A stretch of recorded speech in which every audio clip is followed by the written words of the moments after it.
सभी साथियों को मेरा नमस्कार। आपका स्वागत है जेबी ऑनलाइन क्लासेस बाय ट्रिकी गुरु में। गाइस देखो कि अपने टॉपिक चल रहा था महाराणा प्रताप, मेवाड़ का इतिहास चल रहा था। तो महाराणा प्रताप के अंदर अपनों ने उसकी बेसिक जानकारी की थी, हल्दी घाटी युद्ध के बारे में उपनाम वगैरह और तारीख वगैरह की थी। तो आज देखो दूसरा पार्ट है कि हल्दी घाटी का जो युद्ध है वो किस प्रकार से शुरू हुआ और किस प्रकार से ख़त्म हुआ, वो उसके बारे में जानेंगे। दिवेर युद्ध के बारे में जानेंगे और चावंड को किस प्रकार उन्होंने राजधानी बनाई अपनी और अंतिम संस्कार कहाँ पर हुआ, ये सब जानकारी आज करेंगे।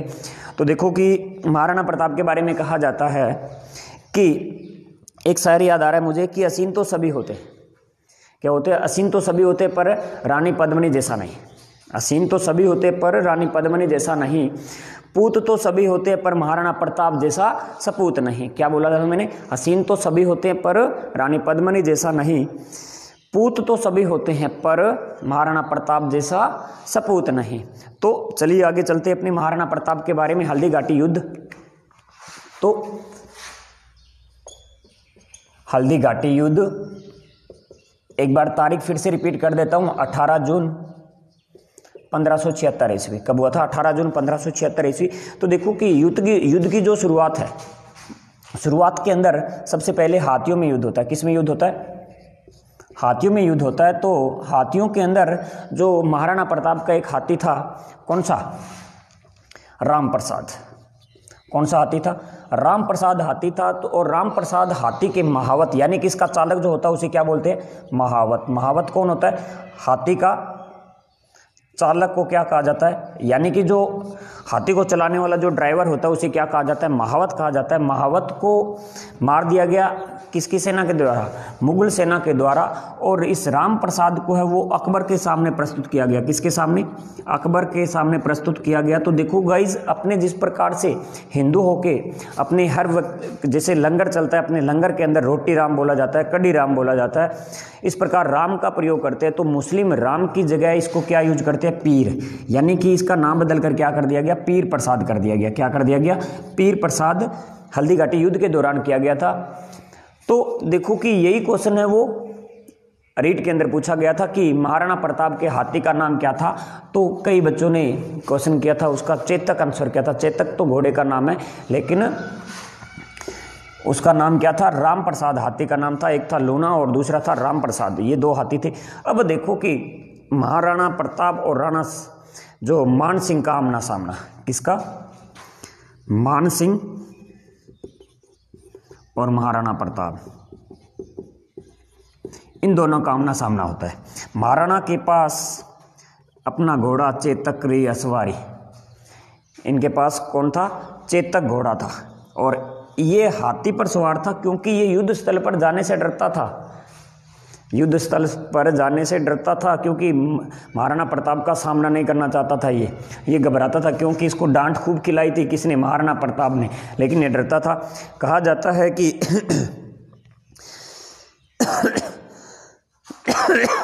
महाराणा प्रताप के बारे में कहा जाता है, हे राणा थारी हुंकार स्यूं अकबर कांपो जाए। क्या कहा जाता है? हे राणा थारी हुंकार स्यूं अकबर कांपो जाए, अंबरा में ज्या बिजली चमके एठे थाई चमके तलवार। यानी कि अकबर भी कांपता था, तो मान सिंह की तो औकात ही क्या थी? वो तो कांपेगा ही कांपेगा।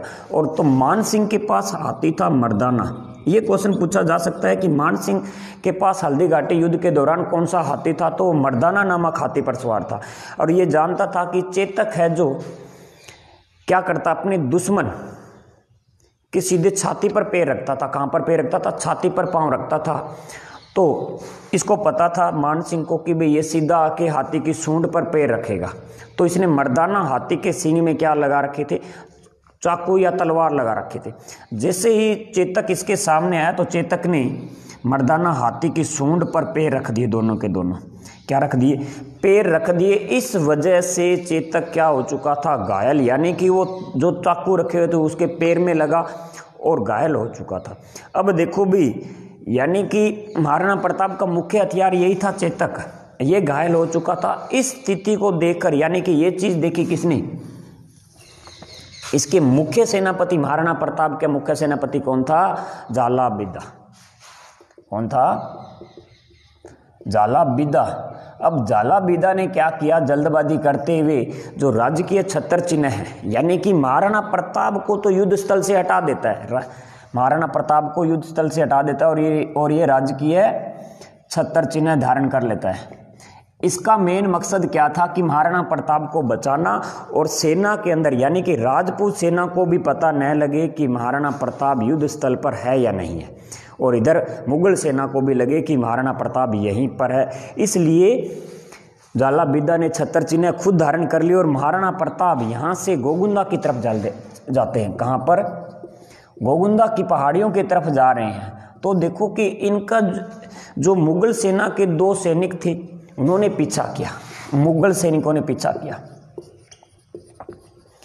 तो देखो कि मुगल सैनिकों को पीछा करते देख मान सिंह या अकबर की सेना के अंदर महाराणा प्रताप का एक भाई था, सौतेला भाई था, शक्ति सिंह। कौन था? शक्ति सिंह था। किसका भाई था ये?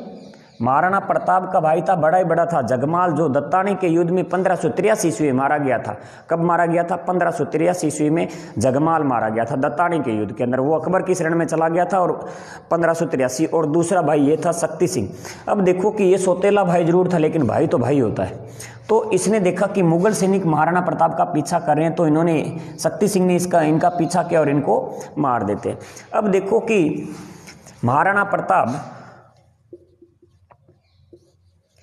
और शक्ति सिंह दोनों आपस में मिलते हैं।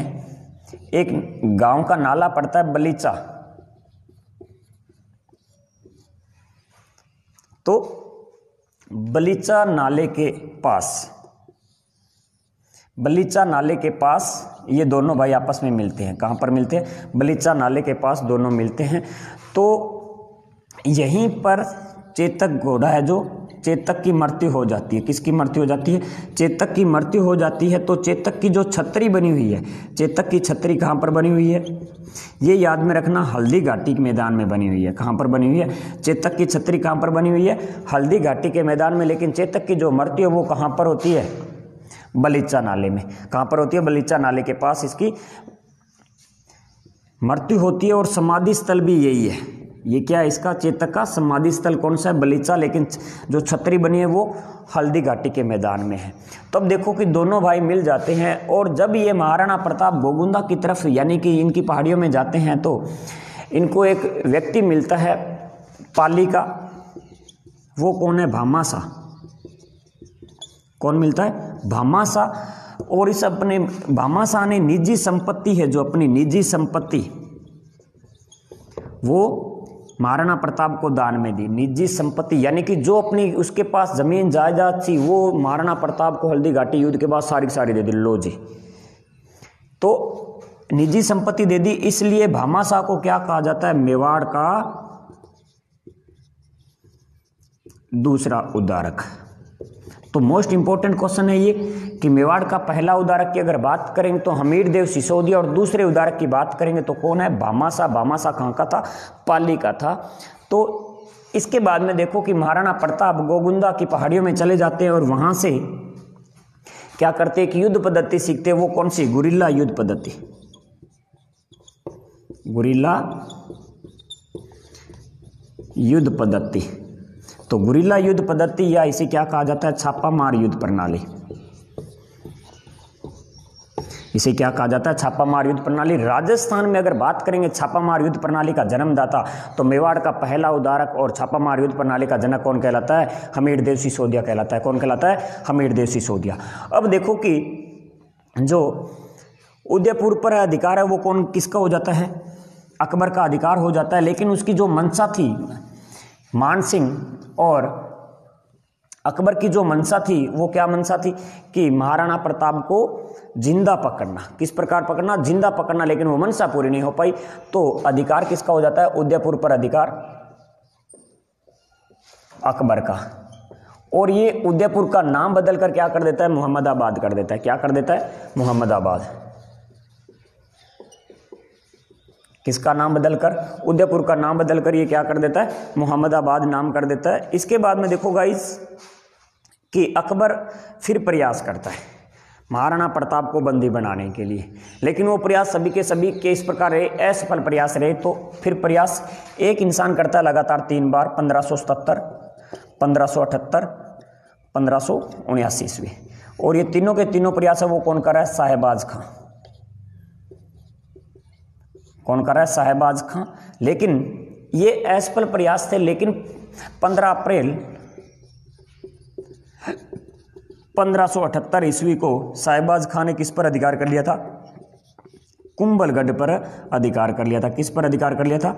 कुंभलगढ़ दुर्ग पर अधिकार कर लिया। तो ये क्वेश्चन भी इंपॉर्टेंट है कि साहेबाज खां ने कुंभलगढ़ दुर्ग पर अधिकार कब कर लिया था? तो कब किया था? 15 अप्रैल 1578 ईस्वी के अंदर ही। लेकिन महाराणा प्रताप को बंदी नहीं बना सका। इसके बाद में देखो कि अपने आगे चलते हैं तो एक और प्रयास किया 1580 ईस्वी के अंदर। असफल प्रयास था ये भी। और इस बार अकबर का सेनापति कौन था? अब्दुल रहीम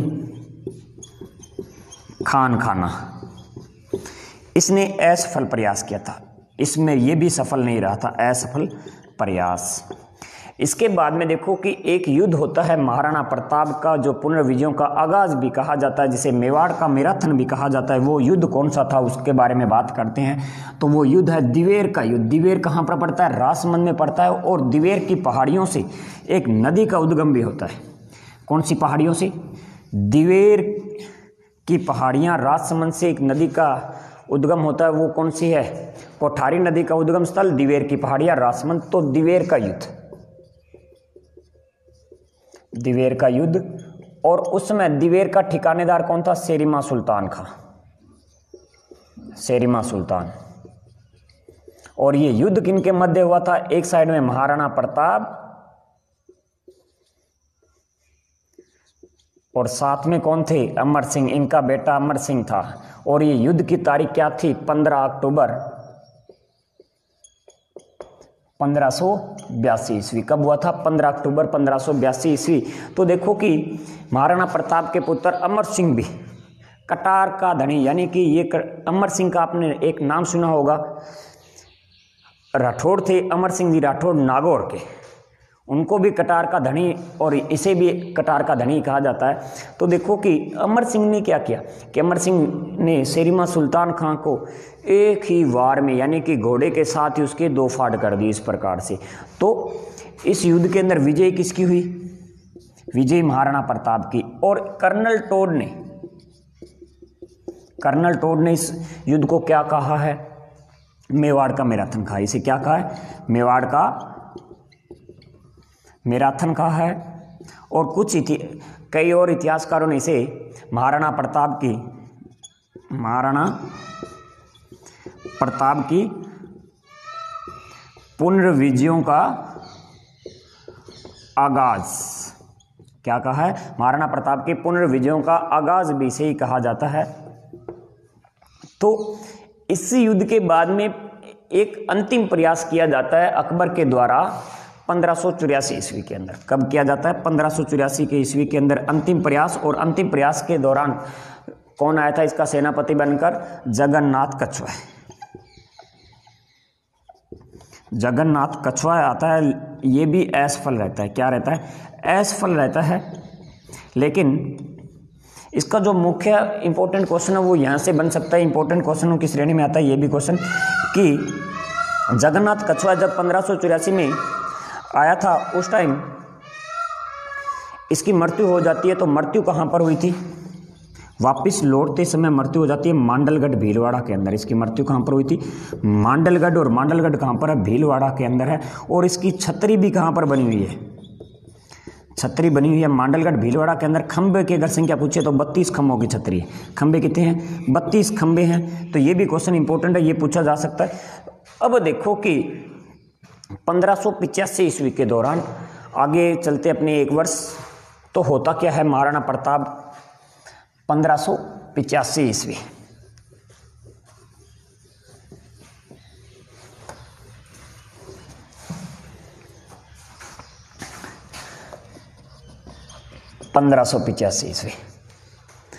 तो 1585 ईस्वी के दौरान यानी कि चावंड पर अधिकार। और चावंड का उसमें कौन था? लूणा चावंडिया। और 1585 में अधिकार किसका हो चुका था? महाराणा प्रताप का। महाराणा प्रताप की राजधानी कौन सी बना दी गई? अब इन्होंने अपनी राजधानी कौन सी बना ली? चावंड को। 1585 ईस्वी के दौरान राजधानी कौन सी बना ली? चावंड को राजधानी बना ली थी। तो ध्यान में रखना कि अब देखो पहली राजधानी कौन सी थी? गुहिल वंश की, नागदा। नागदा के बाद में आहड़, आहड़ के बाद में चित्तौड़, और इसके बाद में अब कौन सी बन चुकी है? चावंड। तो देखो कि 19 जनवरी 1597 के दिन कहते हैं कि धनुष ठीक करते हुए यहीं चावंड में इनकी मृत्यु हो जाती है। मृत्यु कहाँ पर हो जाती है? चावंड में मृत्यु हो जाती है। तो इनका अंतिम संस्कार कहाँ पर हुआ? बांडोली के अंदर हुआ। बांडोली कहाँ पर पड़ता है? उदयपुर के अंदर है। और इनकी छतरी भी कहाँ पर है? बांडोली के अंदर है। कितने खम्भों की है? 8 खम्भों की छतरी है। अब देखो कि महाराणा प्रताप की जब मृत्यु होती है तो अकबर भी फूट फूट कर रोया था। कौन रोया था? अकबर भी फूट फूट कर रोया कि मैं इस महान हस्ती के दर्शन देख नहीं पाया, जिसने मुझसे लोहा लिया। लगभग राजपूत शासकों ने अकबर की अधीनता स्वीकार की थी, लेकिन इस बंदे ने कभी हार स्वीकार नहीं की। किसकी? मुगलों की। तो ये था भाई आपका महाराणा प्रताप। अब देखो गाइज, मैं आपको वन लाइनर क्वेश्चन करवाता हूँ महाराणा प्रताप के बारे में। किस प्रकार से इसको याद करना है, टाइम वाइज याद करेंगे इसको। तो देखते हैं कि इनका जन्म, सब कुछ चीज़ें एक ही लाइन में याद हो जाएगी आपको, सभी की सभी। तो एक बार मेरे साथ में रिपीट करना है इसको। मैं पहले सन लिख देता हूँ या समय लिख देता हूँ।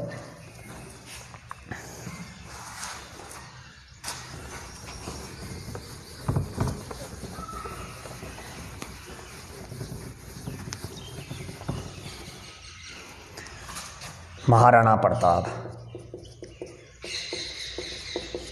आप ये सारणी बना लेना इस प्रकार से।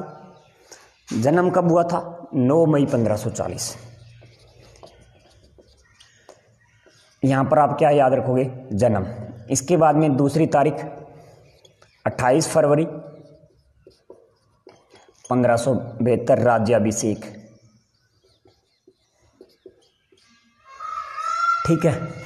इसके बाद में 18 जून 1576 हल्दी घाटी युद्ध। इसके बाद में 1577, 78, 79। अकबर के द्वारा 3 प्रयास। इन तीनों में कौन आता है? साहिबाज खां। और 15 अप्रैल 1578 किस पर अधिकार? कुंभलगढ़ पर अधिकार किसका? साहिबाज खां कर लेता है। इसके बाद में आगे वाली लाइन में चलते हैं।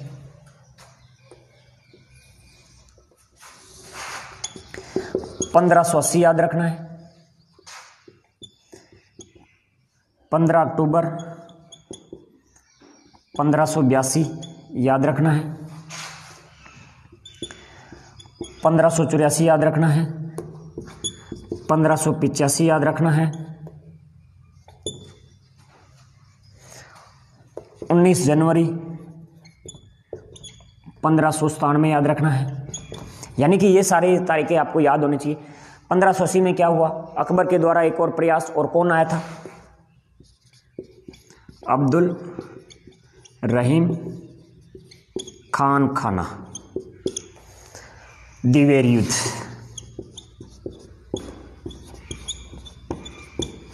1584 के अंदर जगन